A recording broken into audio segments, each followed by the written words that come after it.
Engineering in the hotel industry plays a critical role in ensuring the property's physical infrastructure is well maintained, efficient, and up to industry standards.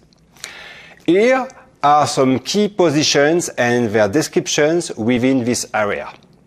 Chief Engineer. Chief Engineer is the head of the engineer department responsible for overseeing all maintenance operations.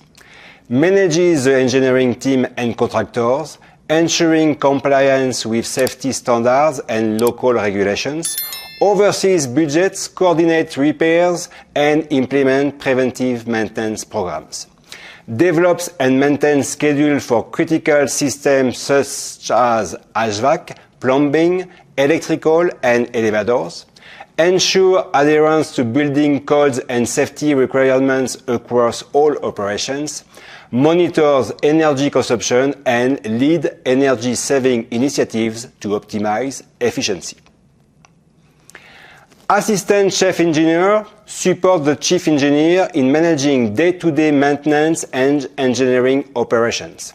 Supervises the engineering staff and assigns daily tasks. Assists in troubleshooting and repairing equipment and systems. Oversees inventory of spare parts and tools.